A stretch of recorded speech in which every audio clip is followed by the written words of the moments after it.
세 분 어서 오십시오. 반갑습니다. 네, 안녕하세요.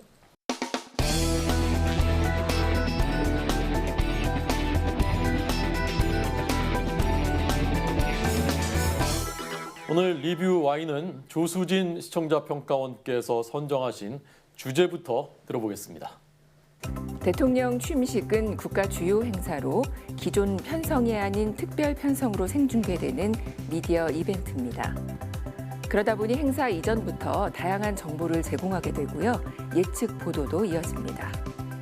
취임식은 물론 생중계되고요. 또 취임식 이후에는 행사 중에 여러 이슈, 에피소드들이 분석이 됩니다.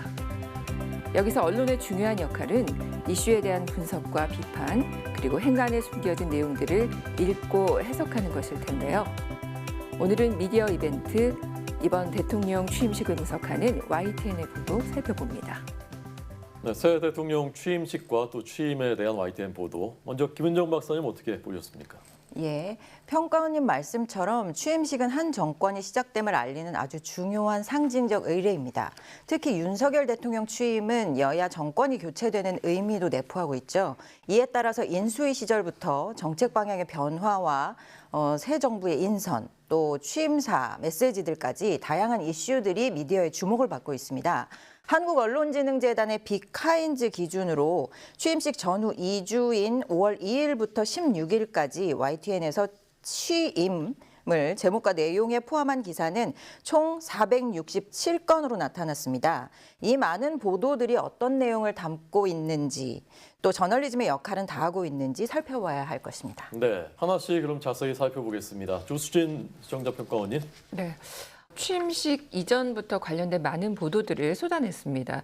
국내 취임식 참석자가 누구인지 또 특별히 해외 주요국의 참여 인사 정보는 이게 국제관계에서 차기 정부에 대한 인식을 이렇게 심어주게 되잖아요. 그래서 중요한 정보일 텐데요. 그래서 이런 정보들로부터 취임사를 미리 추론해서 새 정권의 방향성에 대해서도 살펴봤고요.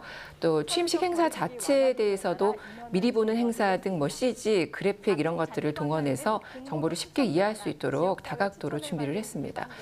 취임식 이전부터 다양한 소식들로 또 미리 새 정부의 방향을 예측하는 정보성 기사가 줄을 이었다고 보는데요. 그중에 이제 특별히 역대 정부의 취임과 비교해서 역사적인 정리를 담은 그런 보도가 눈에 띄었습니다. 9일 보도입니다. 시대상담은 취임식 역대 대통령 어땠나라는 제목인데요. 13대 그 노태우 대통령으로부터 미디어 전당의 그 의미인 국회에서 대통령 취임식이 진행이 되기 시작을 했는데요.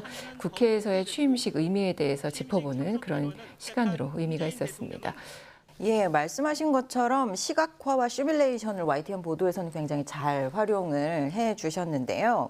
처음 맞게 되는 상황에 대해서 미리 대비하고 적응할 수 있도록 정보를 직관적으로 제공해 주셨다는 점, 그런 점들이 특별히 유용했다고 봅니다. 처음으로 자택에서 집무실로 출근하게 된 대통령의 출퇴근 경로를 지도와 함께 제시해 주시고요. 또 실제 주행을 통해서 안내해 주시는 보도도 있었습니다.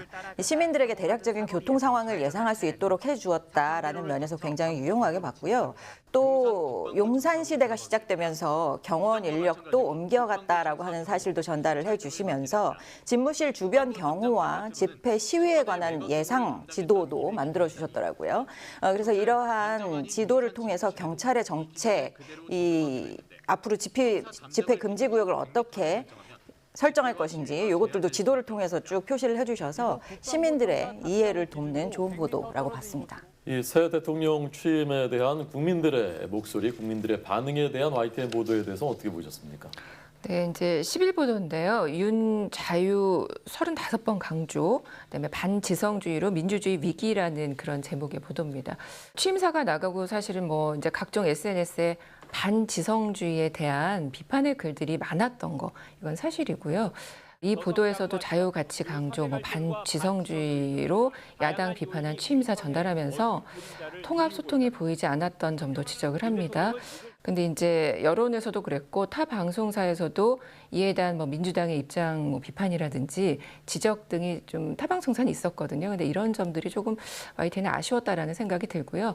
시민 인터뷰에서도 보면 뭐 기대와 바람이 대부분이었어요. 그래서 이거 외에 일부 그 비판의 목소리가 없었던 거. 그래서 다양한 목소리를 전달하지 못한 점은 좀 아쉬웠다라고 여겨집니다. 예, 저도 사실은 평가원님과 같은 생각인데요. 시민의 시선을 담은 그런 보도가 좀 있었으면, 그게 좀 더 늘었으면 하는 바람입니다. 허니문 기간임을 감안하더라도 사안에 대해서 대통령 인수위와 대통령실 시선에서 바라본 보도들이 다소 눈에 띄었는데요. 그리고 특히 어떤 보도들에서는 제목이 권력에 대해서 긍정적인 혹은 신화적인 것으로 오해를 불러일으킬 수 있는 것들도 좀 눈에 띄어서 우려가 됐습니다. 180m 걸으며 주먹 인사, 놀이터 경로당에서 소통 행보, 나이트 포커스, 진짜 첫 출근, 소통.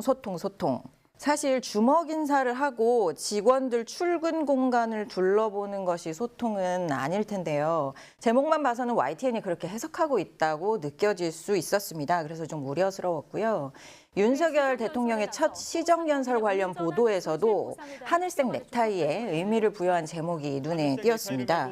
사실 이어진 해설위원회 시정연설 해설 보도에서도 국회의사당 연설의 절차와 의례를 숙지하지 못하고 범한 대통령의 실수를 애교 섞인 실수라고 여러 차례 언급하는 것이 눈에 띄었습니다. 언론사를 대표하는 해설 표현으로는 적절하지 않다고 판단합니다. 또 용산 집무실 출근길은 같은 경로를 이용해서 출근하는 시민들에게는 굉장히 중요한 이슈가 될 텐데요. 서초동 용산 첫 출근 13분 걸려 윤 정치가 곧 국민통합 보도도 있었습니다. 그런데 대통령의 첫 출근길에 대해서 대통령 자택에서 용산 도착까지 13분이 걸렸다라고 하는 보도가 주류이고요. 같은 시각에 같은 경로를 이용한 시민들 입장에서의 보도는 눈에 띄지 않았습니다. 시민들의 시각에서 시민들의 요구하는 정보를 조금 더 담을 필요가 있다 이렇게 봤습니다. 네. 김선중 해설위원실장께서 어떻게 보셨어요? 네, 사실 어느 때보다도 치열했던 박빙의 대선을 거쳤던 만큼 새 정부 출범을 바라보는 시각도 굉장히 다양할 수밖에 없습니다. 새 정부 출범에 대한 기대와 바람과 함께 여러 비판과 쓴소리도 나오고 있는 상황인데요. 언론이 이런 상반된 측면을 모두 짚어줄 필요가 있다고 봅니다. 특히 조금 전 말씀하신 그 용산 집무실 관련된 보도는 아쉽다는 지적에 저도 동감하고 있는데요. 새 정부 출범으로 주요 정책과 제도에 큰 변화가 예상되는 상황에서 이런 점을 참고해서 보도하도록 노력해야 할 것이라고 봅니다. 네, 새 정부의 출범과 윤석열 대통령의 취임식 또 취임과 관련해서 YTN이 많은 대담들을 이제 보도했습니다. 여기에 대해서도 분석하셨다고요? 네. 취임식도 사실은 중요하지만은요. 사실은 취임 이후의 국정과제 운영, 이게 정말 중요할 텐데요. 이런 부분들이 취임사를 분석하면서 그래도 좀 다뤄졌다라는 생각이 들고요. 10일 더 뉴스에서 윤석열 대통령 공식 취임, 자유, 인권, 공정, 연대의 가치라는 제목의 보도는 취임사에 대한 분석을 서로 다른 입장의 두 패널이 나와서 이야기를 합니다. 취임사에서 언급된 그 자유가 경제 기초 또 교육 문화의 범위를 좀 넘어서 우리 사회에서 절실한 부분들이 있잖아요. 그러니까 그 안에 좀 구체적으로 제시되지 못했다라는 아쉬움을 또 지적하기도 했고요. 지난 10일 뉴이저에서도 평론가가 나와서 그 취임식 의미를 짚어보는 시간을 가졌는데요. 지금은 아까도 말씀하셨지만 사실 허니문 기간이라고 보이는데 그러다 보니까 비판적인 부분보다는 여기서도 소통을 통해 협치를 바라는 분위기로 대부분이 좀 전달되더라고요. 예, 그렇게 봤습니다. 예, 사실 대담은 YTN의 자랑이자 강점이라고 보는데요. 이번에도 다양한 대담 프로그램들을 편성해서 취임식과 취임사의 의미, 새 정권의 과제, 인선 문제 등을 다양하게 잘 다루어 주셨습니다. 또 각기 다른 입장의 해석과 주장을 제시함으로써 시청자들이 이슈에 대해서 파악하고 균형 있는 정보를 바탕으로 자신의 입장을 결정할 수 있도록 도왔다 이렇게 봤습니다. 다만 저는 조금 더 다른 관점에서 얘기해보고 싶은 것들이 있는데요. 최근 YTN 보도들이 실시간 정보 전달이나 환경 감시 면에서는 흠잡을 곳을 찾기가 어려울 정도로 굉장히 잘하고 있다 이렇게 봅니다. 그런데 해설과 논평 면에서는 아쉬운 점들이 좀 눈에 띕니다. 특히 갈등 사안이나 논쟁적 이슈에 대해서는 저널리스트로서의 YTN 구성원들의 관점과 해설을 다룬 그런 보도들보다는 패널에 의존한 간접적인 논평과 해설이 대부분이다. 저는 요새 좀 그렇게 봤습니다. 대표적으로 대통령실 출입기자 신원조에서 관련 이슈 보도도 사실 유사한 예로 지목할 수 있을 것 같은데요. 대통령 출입기자들에게 대통령실에서 재산이나 친교 인물, 정당 가입 활동, 사회단체 활동 경력, 가족들의 직업과 거주지까지 좀 과도한 정보 제공을 요구했던 그런 신원 조회서를 보도한 내용이었습니다. 그런데 YTN 출입기자도 분명히 그 기자실에 같이 계셨었고 비슷한 문제의식을 가지고 계실 거라고 생각이 들거든요.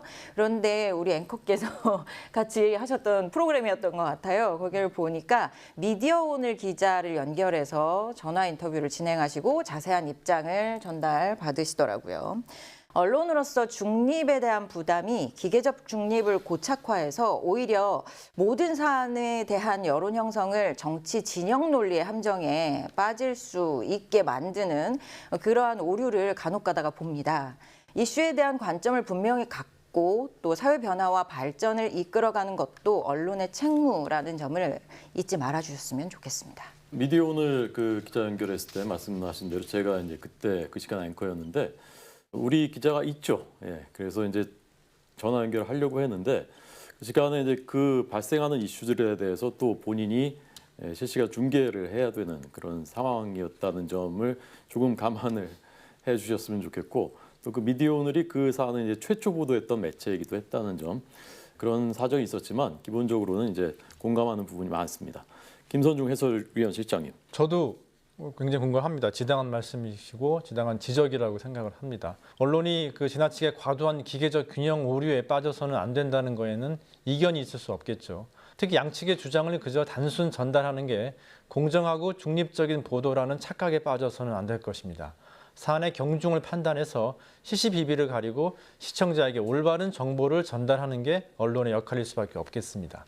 대안 없는 무조건적인 비판 보도도 문제지만 언론이 부조리와 불합리한 부분에 눈 감고 지적하지 않는다면 그건 더 문제일 것입니다. 우리가 이미 여러 차례 역사에서 경험했듯이 언론의 역할과 노력이 그 어느 때보다 중요한 시기라고 생각하고 있습니다. 네, 이제 마지막으로 이것만은 꼭 순서입니다. 이것만은 꼭 기억했으면 좋겠다 하는 말씀들 한 말씀씩을 듣겠습니다. 먼저 주수진 평가원님. 네. 대통령 취임식 보도 중계 이상의 분석도 필요하다라고 말씀드리겠습니다. 취임식 보도가 미디어 이벤트로서의 의미에서 한 차원 더 나아가서 이후 과제를 진단하는 보도로 더 집중되기를 바랍니다. 사실 이제 새 정부가 해결해 나가야 할 난제들이 굉장히 많은데요. 앞으로 이 부분의 YTN 보도의 역할 기대하겠습니다. 네, 자 이번엔 김은정 박사님 한 줄 평 부탁드리겠습니다. 이제 본연의 자리, 소시민의 시각으로 돌아올 때.